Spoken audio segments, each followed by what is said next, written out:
নমস্কার বন্ধুরা, আমাদের আজকের রেসিপি হলো টমেটো দিয়ে কাতলা মাছ। এই রেসিপিটি আমি ছোটবেলা থেকে খেয়ে আসছি আমার দিদা, মাসি, মায়ের হাতের।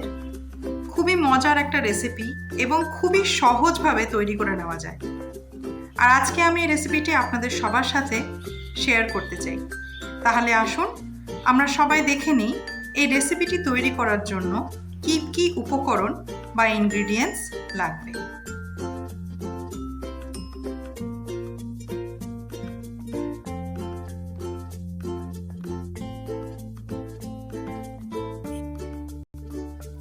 বন্ধুরা, এই কাতলা দিয়ে টমেটো রান্না করতে গেলে আমাদের সর্বপ্রথমে কাতলা মাছ নিয়ে নিতে হবে।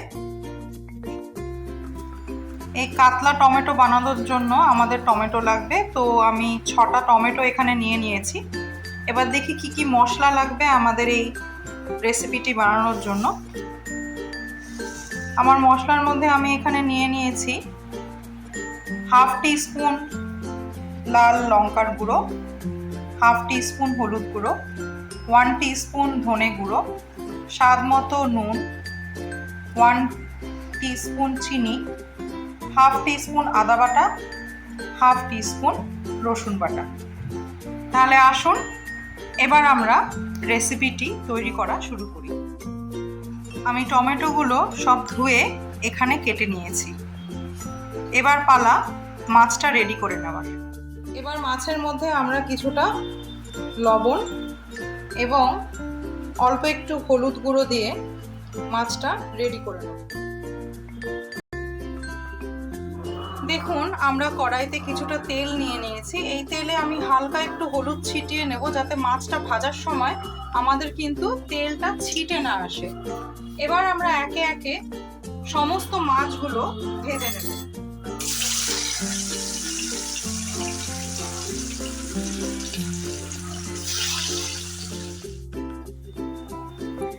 দেখুন, মাছগুলো আমার ভাজা হয়ে গেছে। খুব বেশি লাল লাল করে ভাজার প্রয়োজন নেই। আমি হালকা করে ভেজে মাছগুলো আলাদা একটা পাত্রে তুলে রেখেছি। দেখুন বন্ধুরা, মাছটা ভেজে নেওয়ার পরে একই কড়াইতে আমি কিছুটা তেল গরম করে নিচ্ছি। এই তেলটা গরম হয়ে গেলে আমরা মশলাগুলো একে একে দিয়ে দেব। আমরা সমস্ত গুঁড়ো মশলাগুলো একটা বাটিতে নিয়ে নিয়েছি। এবার এতে একটু জল দিয়ে আমরা এটা গুলে নেব। তারপরে সেটা আমরা তেলের মধ্যে ঢেলে দেব, যাতে জিনিসটা পুড়ে না যায়।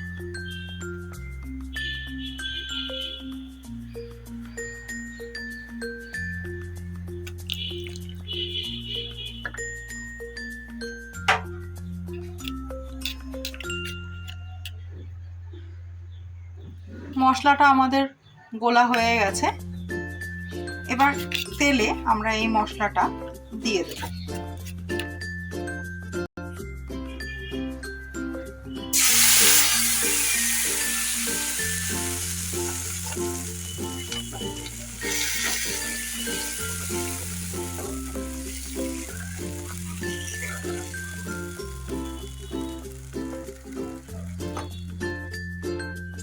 মশলাটা বন্ধুরা আমরা ভালো মতো কষে নেব। এই রান্নাটার পেছনে আমার একটা খুব সুন্দর স্মৃতি আছে। আমার ভাইয়ের ছেলে ছোটবেলায় যখন এই রান্নাটা খেয়েছিল, ও তখন এই রান্নাটার নাম জানতো না। খুব শখ করে ঠাকুমার বাড়িতে এসে বলেছিল ওর রেড ফিশ খেতে খুব ভালো লাগে। তো যখনই আমার মা কিংবা মাসি অথবা আমি এই রান্নাটা করি, আমার ওর সেই কথাটা মনে পড়ে। তো সমস্ত রান্নার পেছনে আমি বিশ্বাস করি আমাদের সকলের কিছু না কিছু স্মৃতি আছে। দেখুন বন্ধুরা, এই কথা বলতে বলতে আমাদের মশলাটা প্রায় কিন্তু কষে এসেছে। মশলাটা যখন আমাদের তেলের ওপরে উঠে যাবে, তখন আমরা আমাদের কাটা টমেটোগুলো এই মশলাতে দিয়ে দেবো। আমাদের মশলাটা কিন্তু তেলের ওপরে উঠে গেছে। এবার আমরা এই কাটা টমেটোগুলো এতে দিয়ে দেব।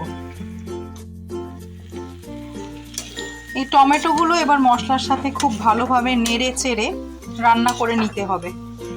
আপনারা যদি দেখেন আর খেয়াল করেন বন্ধুরা, এই রান্নাতে আমি সব কিছুই দিয়েছি শুধুমাত্র পেঁয়াজ বাদে। আর এটা একটা কারণ যার জন্য এই রান্নাটা আমার খুবই ভালো লাগে। সমস্ত রান্নায় পেঁয়াজ খেতে ভালো লাগে না, যদিও এটা একটা আমিষ রান্না। এতে পেঁয়াজ না দিয়ে আমরা রান্না করি আর খুবই সুস্বাদু খেতে হয়। এবার এই পর্যায়ে এতে আমরা নুন আর চিনিটা দিয়ে দেব। ভালো করে মিশিয়ে নেব।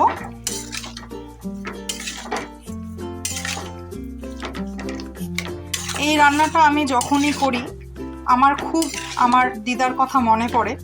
উনি এই রান্নাটা যখন করতেন অবশ্যই গ্রামে মাটির চুলোয়, খেতে খুবই সুস্বাদু হতো। আর আমার পুরো পরিবারের এই একটা রেসিপি খুবই প্রিয়।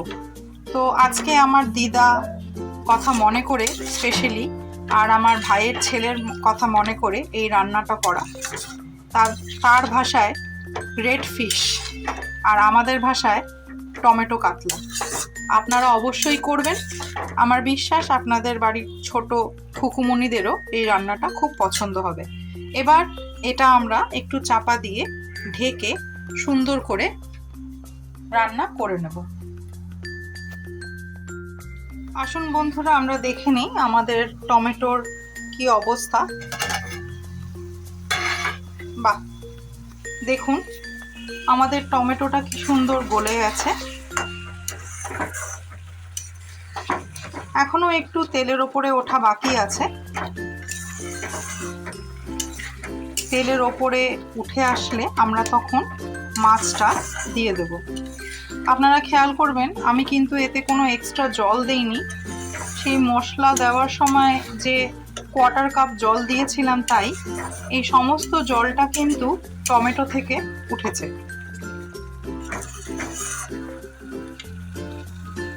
আপনারা চাইলে এই কাতলা টমেটোর জায়গায় যে কোনো মাছ দিয়েই এই রেসিপিটা করতে পারেন। আমার টমেটো থেকে কি সুন্দর তেল ছেড়ে দিয়েছে। এই পুরো টমেটো আর মশলা কষানোটা কিন্তু আমি লো টু মিডিয়াম ফ্লেমেই করেছি। এখন এই পর্যায়ে আমি আমার ভাজা মাছগুলো এতে দিয়ে দেব। মাছটা দিয়ে আমি ভালো করে নেড়ে চেড়ে নেব।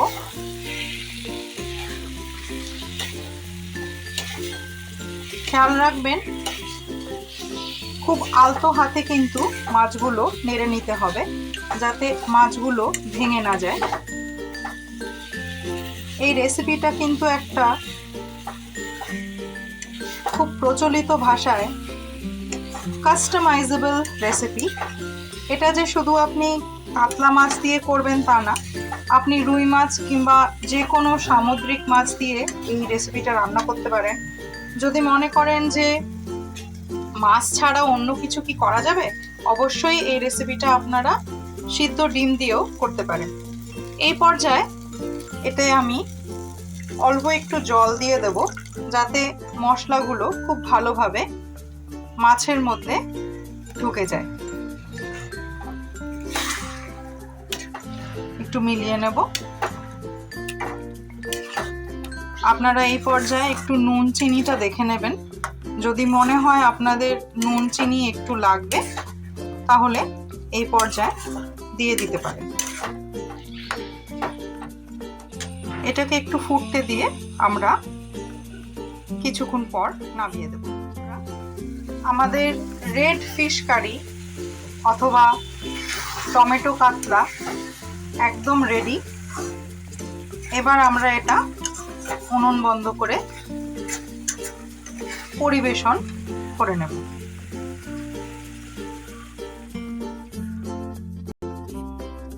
তৈরি হয়ে গেল আমাদের কাতলা টমেটো অথবা রেড ফিশ কারি। আপনারা অবশ্যই এটা বানাবেন, বানিয়ে খেয়ে আমাকে জানাবেন কেমন লাগলো। ধন্যবাদ।